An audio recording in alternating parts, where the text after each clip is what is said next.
ان کی ذاتی زندگیاں دیکھیں، اور جو اب ان کے بارے میں جو باتیں ایک تو تواتر سے آ رہی ہیں، اب تو بڑی تفصیل کے ساتھ آ رہی ہیں، ان کا ذاتی کردار کیا ہے، کیا سیاسی جماعتوں میں یہ کچھ ہوتا ہے جو کچھ وہ ان کے بارے میں اب اظہر من الشمس ہو رہا ہے؟ یہ چیزیں فاروق فیصل خان صاحب، یہ جو رانا صاحب کا بیان اور پھر بلاول صاحب کا وزیر اطلاعات کا، اب جس طرح خالد ظفر صاحب فرما رہے تھے کہ مذاکرات اب سیاستدان نہیں کریں گے،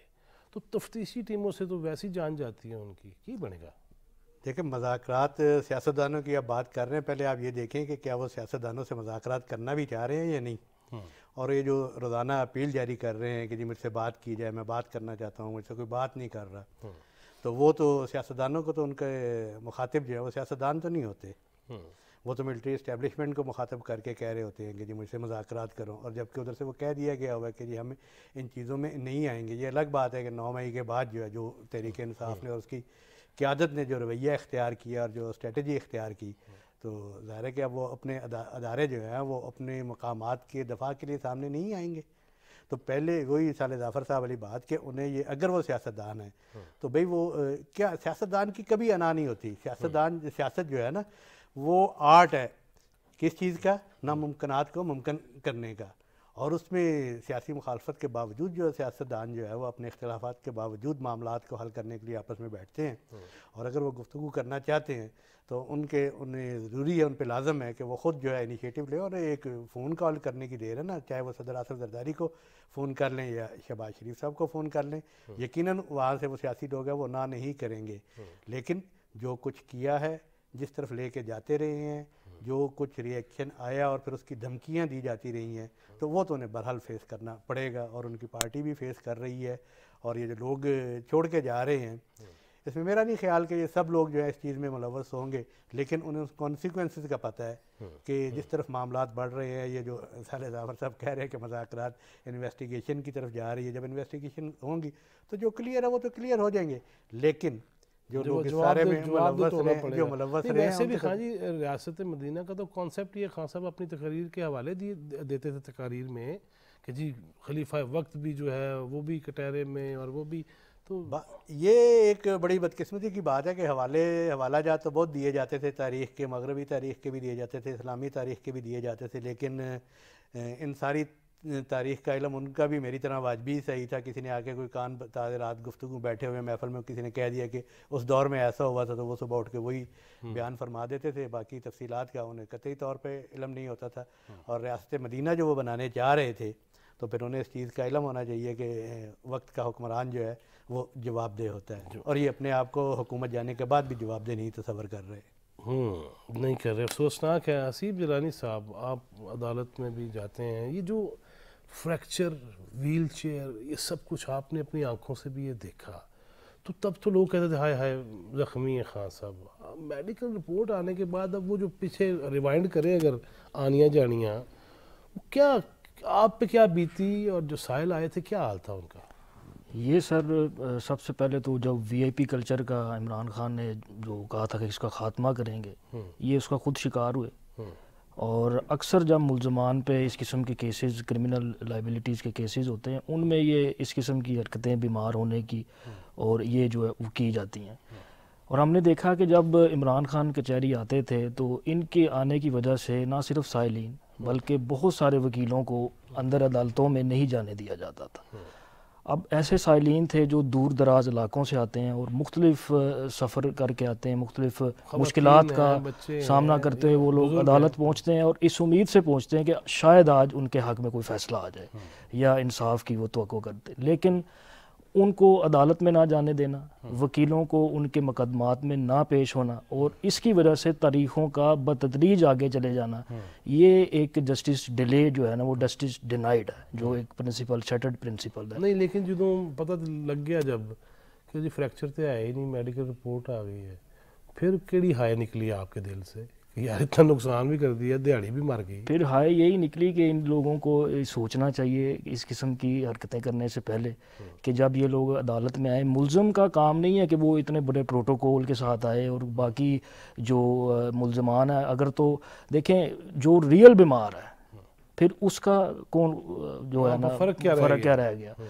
اگر انہوں نے ایک جو نعرہ لگایا اتنے پاپولر لیڈر ہیں خان صاحب جو یہ چلاتے رہے ٹرینڈ بھی، ایسا شخص بھی یہ کرے گا تو یار پھر تو قانون کا مذاق ہی ہے نا. قانون کے ساتھ مذاق ہے، وکلاء کے ساتھ مذاق ہے، اور جو سائلین انصاف لینے کے لیے آئے ہیں ان کے ساتھ بھی ایک قسم کا یہ مذاق ہی ہے.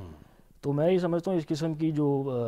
سوچ ہے ان کو چھوڑنی چاہیے اور آگے اس قسم کی حرکت سے فیس بھی کرنا چاہیے، فیس کرنا چاہیے عدالتوں کو. بالکل صحیح. سارا ظافر صاحب،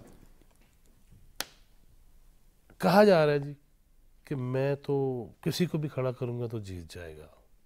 یہ جتنے لوگ چھوڑ رہے ہیں پی ٹی آئی، پیچھے نظر آ رہا ہے کہ بڑا ہجوم ہوگا اور ٹکٹیں پھر بکیں گی؟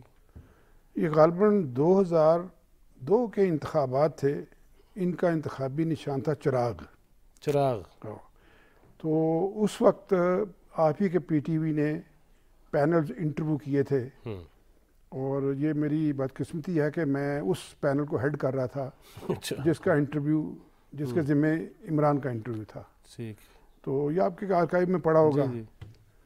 تو یہ سوال جو آج آپ کر رہے ہیں میں نے اس وقت بھی کیا تھا. میں نے کہا تھا کیا خیال ہے آپ کا، آپ کو کتنے سیٹیں وغیرہ مل جائیں گی، کیا توقعات کیا ہیں آپ کی؟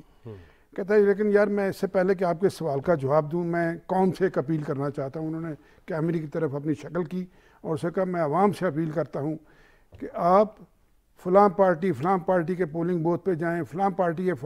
کے پولنگ ایجنٹ کے پاس جائیں، کھانا بھی کریں، پینا بھی ان سے کریں، لیکن جب آپ کو مہر لگانے کا موقع ملے تو چراغ پہ مہر لگائیں. میں نے یقین کریں میں اس وقت اندازہ لگایا، میں کہا یار یہ شخص جو ہے یہ کس طرح سوچتا ہے. یعنی اس کی سوچ کا محور یہ ہے کہ آپ کھائیں پیئیں بھی، یعنی کھائیں پیئیں بھی، کھائیں کسی کا اور ووٹ آپ کو دے. کیوں دے بھائی ووٹ آپ کو؟ اب آپ نے سوال یہ کیا کہ میں جس کو کھڑا کروں گا وہ کامیاب ہو جائے گا. کس کو کھڑا کریں گے؟ بھائی جان گزارش یہ ہے کہ کل لاہور ہائی کورٹ میں ضمانت کے لیے مچلکے داخل کرنے کے لیے ان کو کوئی بندہ نہیں ملا کو جو ان کے مچلکے داخل کرے.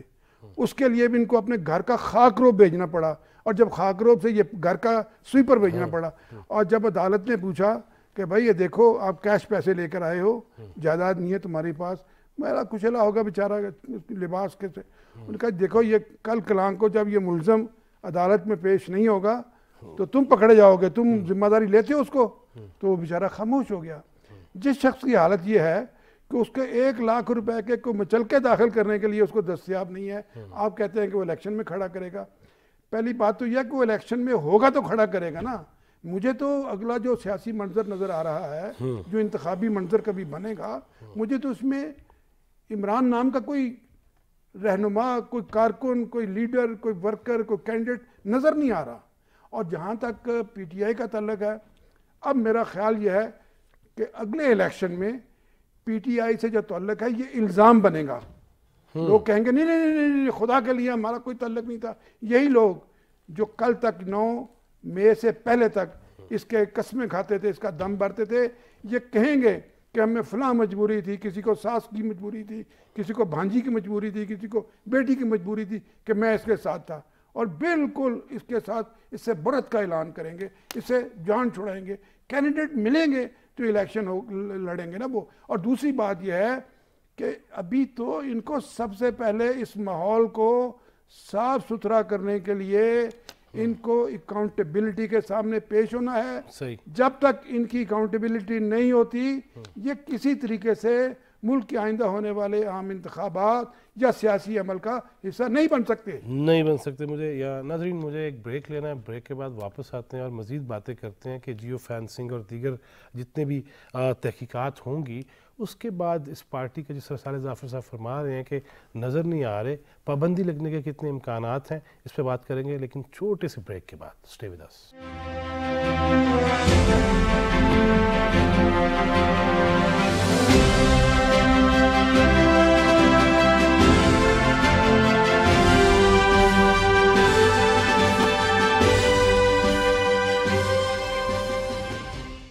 ویلکم بیک ناظرین، آپ دیکھ رہے ہیں چوتھا ستون. میں ہوں جواد فیضی. جناب صالح ظافر، جناب فاروق فیصل خان اور جناب حسیب جیلانی آج پروگرام میں موجود ہیں. فاروق فیصل خان صاحب، یہ جس طرح صالح ظافر صاحب فرما رہے ہیں کہ ٹکٹ لینے والا کوئی نہیں ہوئے گا، ایک چیز ہمارے سامنے بنی، لوگوں نے امید لگائی، لوگوں نے سمجھا کہ یہ جو کہتے ہیں کرتے بھی ہوں گے، گرین پاسپورٹ کی عزت ہوگی، الٹا ہم نے بیرون ملک پاسپورٹ جلتے دیکھے اپنے. سر یہ چھوٹا مذاق ہے ویسے قوم سے؟ مذاق تو جی بہت بڑا ہے، اس میں تو کوئی شک نہیں ہے، لیکن یہ جو الیکشن والی بات تھی، یہ جو کمنگ الیکشن ہے جو بھی ہے، اس میں تو ہمیں یہ پارٹی نظر نہیں آتی. لیکن آپ کو یہ بھی سوچنا ہے کہ کیا ان کے ابھی تو یہ امیدوار چھوڑ کے جا رہے ہیں، یا جو لوگ سٹنگ ایم این اے تھے یا ایم پی اے تھے وہ چھوڑ کے جا رہے ہیں اس وقت جو ہے یہ موجودہ جو جنہوں نے حال ہی میں ٹکٹیں لی ہیں. جی ہاں، یہ چھوڑ کے جنہوں نے دی ہیں وہ اندر جی ہاں. تو اس حوالے سے تو یہ کہا جا سکتا ہے کہ اس وقت کمنگ الیکشن اگر یہ جب بھی کرائے، اگر اکتوبر میں کرا دے یا 6 ماہ بعد بھی کروائیں جو ان کے پلان نظر آ رہے ہیں، کہ ظاہر ہے کہ اس وقت پوری سوسائٹی اتنی زیادہ پولرائز ہوئی ہے اور لوگوں کے ذہنوں کو اتنا پراگندہ کیا گیا ہے کہ یہ جو سین ہمیں کنٹونمنٹ بورڈ میں نظر آئے یہ خدا نخواستہ یہ باقی ایریاز میں بھی نہ نظر آئیں. اور ان کا جو ایک ذہنی رجحان تھا اور جس کی وجہ سے اور جو ایک مطلب وہ گینگسٹر ٹائپ اپروچ تھی کہ میری بات نہیں مانی جائے گی تو میں یہ کر دوں گا، میں وہ کر دوں گا، اور اس کے لیے وہ لوگوں کو تیار کرتے رہے، اور اس کے پھر بدقسمتی سے یہ جو عملی مظاہرہ سامنے آیا تو اس وجہ سے یہ پارٹی پہ مشکل وقت بھی آیا. اور یہ لوگ چھوڑ کے کینڈیڈیٹ کیا ملنا، اگر کسی کے ذہن میں ذہن میں ان کے یہ ہے کہ یار میں کسی گمنام آدمی کو ٹکٹ دے دوں گا، تو بھائی اتنے سیٹلڈ لوگ جو ہے 3 نسلوں سے جو سیاست کر رہے تھے اور کئی دفعہ اسمبلی کے ممبران رہے، وہ اس صورتحال کا سامنا نہیں کر سکے، تو ایک عام آدمی، ایک عام نیا آنے والا وہ کیسے سامنا کرے گا؟ اور الیکشن لڑنا صرف کینڈیڈیٹ کا کام نہیں ہے، اس کے لیے پوری ایک مشینری درکار ہے، آپ کو پولنگ ایجنٹس درکار ہیں، آپ کو پوری کیمپین چلانی ہے. تو بیشتر لوگ جو ہے وہ اس انجام سے خوفزدہ ہو کر پیچھے ہو رہے ہیں کہ جو جس جرم کا ارتکاب کیا گیا ہے اس کے انجام سے، اس کی سزا سے ڈر کے پیچھے ہو رہے ہیں. اور دیکھیں یہ جو جرم ہے یا اس کی جو سزا ہے وہ ملک دشمنی کی ہوگی نا. تو وہ جو کہتے تھے کہ یار ان کے بچوں کے ساتھ کون شادی کرے گا مجھے چھوڑ کے جانے کے، اور خدا نہ خواستہ جن لوگوں کو یہ سزائیں ہوئیں گی تو پھر ان کا معاشرے میں کیا مقام ہوگا؟ انہوں نے بیاہ میں نہیں ہوں گے. تو یہ وہ خوف ہے کہ جو معاشرے میں آپ کو جو بعد میں اس پارٹی کے ساتھ منسلک رہنے کے ساتھ رہے گا، اس خوف کی وجہ سے لوگ چھوڑ کے جا رہے ہیں. سیب جیلانی صاحب، آپ کے کالے کوٹ والے بھی بڑے نعرے لگاتے تھے، اور آج میرا نچنے نو دل کردا اس میں بھی آتے تھے، اور لیکن یہ ساری چیزیں دیکھ کے اور جو ہو رہا ہے، جس طرح یار شہداء کی یادگار نے کیا بگاڑا تھا، اس سطح تک چلے جانا، ویڈیوز خود اپلوڈ کی جا رہی ہیں، شیئر کی جا رہی ہیں، تو کس منہ سے یہ کہتے ہیں جی اسی نہیں کیتا؟ اصل میں سر ایک پولیٹیکل بیہیویئر ہوتا ہے، ہر پولیٹیکل پارٹی کا ایک بیہیویئر ہے، دیگر جماعتیں بھی ہیں جن کا بہت اچھا پولیٹیکل بیہیویئر ہے. اسی طرح جو پاکستان تحریک انصاف ہے، ان کا شروع دن سے ہی ایک انتشارانہ جو رویہ تھا وہ شروع سے ہی رہا. چھوٹی چھوٹی بات پہ لوگوں کو اکٹھا کر لینا اور بار بار اپنی بات کو وزن دینے کے لیے اس قسم کے مظاہرے کرنا. اب پیپلز پارٹی ہو گئی یا جو دیگر جماعتیں تھیں، ان سب کے ساتھ بھی بہت ناروا سلوک ہوتے رہے پچھلے ادوار میں، لیکن انہوں نے ایک پولیٹیکل بیہیویئر کا مظاہرہ کرتے ہوئے نہ صرف اس جنگ کو لڑا، اور پیپلز پارٹی کے علاوہ بھی بہت ساری جو جماعتیں تھیں وہ اس چیز پہ آئیں کہ ڈیموکریسی جو ہے وہ سب سے بہترین انتقام ہے. لیکن یہ جو پاکستان تحریک انصاف کے نوجوان ہیں، ان کو اس قسم کا بیہیویئر نہ سکھایا گیا، نہ ان کو پولیٹیکل جو ایک رویہ ہے پاکستان میں پارلیمانی ایک بڑے چھوٹے کی تمیز نہیں رہے گی تو پولیٹیکل. اب جس طرح ہمیں سر ایک عدالت کے اندر ایک لیگل لینگویج کے اندر باؤنڈ رہ کے اپنی گفتگو کرنی ہوتی ہے، اسی طرح پولیٹیکل پارٹیز کا ایک پارلیمانی گفتگو کا ایک طریقہ انداز ہے، وہ ہونا چاہیے جو ان میں عدم نہیں مجھے نظر آیا. اور میں یہ سمجھتا ہوں کہ عمران خان کو چاہیے کہ آنے والے دنوں میں اس رویے کے اوپر ضرور اب کام کریں، ایٹ لیسٹ پولیٹیکل رویہ اپنا درست رکھیں. اچھا جی سارے ظفر صاحب، جتنا لائیو دکھایا گیا ان کو، جتنی تقریریں چلائی گئیں، وہ بھی ذمہ دار ہے، وہ بھی ذمہ دار ہے، وہ بھی ذمہ دار ہے، ہم بھی ذمہ دار ہیں میڈیا والے. گزارش یہ ہے جی کہ میڈیا ذمہ دار اس سینس میں تو بنتا ہے کہ اس نے اس طریقے سے مقابلہ نہیں کیا جس طرح سے اس کا مقابلہ کیا جانا چاہیے تھا. دباؤ بہت تھا. اگر کوئی یہ کہے کہ عمران کی اور پی ٹی آئی کی جو پبلسٹی ہوئی ہے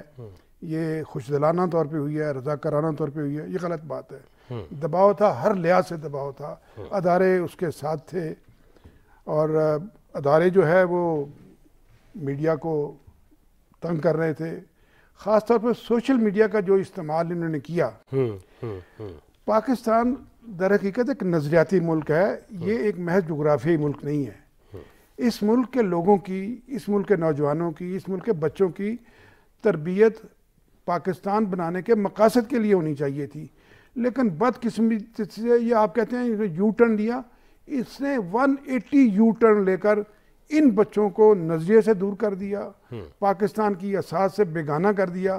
اور جس طرح آپ نے بتایا کہ ناچ گانے کے علاوہ اور کسی بات کی تربیت نہیں دی گئی. ایک دفعہ قوالی نائٹ بھی ہوئی تھی. جی, قوالی نائٹ میں بھی آپ غور کیجئے گا کہ اس میں کیا ہوا تھا, قوالی نائٹ کے بعد کیا ہوا تھا, قوالی نائٹ سے پہلے کیا ہوا تھا. وہ ایسی داستان ہے جو اگر آپ کو سناؤں گا تو یہ آپ شاید آن ایئر نہ کر سکیں. بلکہ سارد بھائی وہ جب وہ بڑے قوال آئے تھے پچھلی دفعہ کفن والے, جی جی, تو اس وقت تو بہت ہی کچھ ہوا تھا, بہت ہی کچھ ہوا تھا. اور چونکہ اتفاق سے میرا دفتر پڑوس میں ہے تو لہذا میں تو چشمدید گواہ ہوں اس کا. عرض یہ ہے جی کہ پاکستان کی جو اس کا تشخص ہے, پاکستان کی جو پہچان ہے, پاکستان کے بنانے کے جو مقاصد تھے, جو مقاصد ہیں, آپ ان کی طرف لے جانے کے بجائے اپنے نوجوانوں کو رقص و سرود کی طرف لگا دیا. اور آپ داخلی کلچر دیکھیں تحریک انصاف کا. عرض یہ ہے جی کہ یہ پاکستان کے لحاظ سے نہیں, دنیا کی کسی بھی سیاسی جماعت میں اس کلچر کو آپ ٹالریٹ ہی نہیں کر سکتے جو اس شخص نے متعارف کرایا. اور یہ اس کا ذاتی کلچر تھا. یہ میں آپ کو عرض کروں, یہ تہذیب کہیں سے یہ بنی بنائی نہیں لے کے آیا, اس کا ذاتی کلچر تھا. اس کا ذاتی پس منظر کیا تھا. جب ایک فوج کے سابق آرمی, ایک فوج کے سابق چیف نے اسے کہا کہ آپ پلے بوائے ہیں, اس نے کہا میں پلے بوائے رہا ہوں. یہ ریکارڈ کی بات ہے. جو شخص اپنے اس پس منظر پہ فخر کرتا ہو کہ میں پلے بوائے رہا ہوں, آپ اسے کیسے ایکسپیکٹ کر سکتے ہیں کہ وہ کیسی سیاسی جماعت بنائے گا, ایسے لوگوں کا گروپ بنائے گا, ایسی ایک تنظیم بنائے گا جس میں اخلاق اور شائستگی کی بات کی ہو. ابھی فاروق صاحب کہہ رہے تھے ریاست مدینہ کی یہ بات کر رہا تھا. حضور گزارش ہے, اس کو پتہ ہی نہیں ریاست مدینہ کیا ہوتی ہے. میں کہہ رہا ہوں اس کو نہ پاکستان کے بیک گراؤنڈ کا پتہ ہے, نہ پاکستان کے پس منظر کا علم ہے, نہ اسلام کے بارے میں اس کی کوئی محقہ واقفیت ہے کہ وہ بس وہ جس طرح رات کو کسی نے کان میں, جس طرح فاروق کہہ رہے تھے, کان میں ڈال دیا اور صبح اس نے آ کے زبان سے بڑھ کر کے بول دیا. نہیں, یہ تو نصرت فتح علی صاحب کے کان میں بولتے تھے تو وہ گاتے تھے. جی ہاں, نہیں, وہ تو قوال تھے نا, یہ تو قوال بھی نہیں ہے, یہ تو قوال سے بھی کوئی بدتر چیز ثابت ہوا ہے. میں عرض کر رہا ہوں کہ 4.5 سال, 4.5 سال کا اقتدار اور اس کے بعد کا 1 سال کا جو وقت ہے, یہ 4.5 سال اس نے پاکستان کو تباہ جس حد تک کر سکتا تھا اس نے کیا. اس کا اس کو حساب دینا ہوگا. اگر کوئی حکومت اس سے یہ حساب نہیں لے گی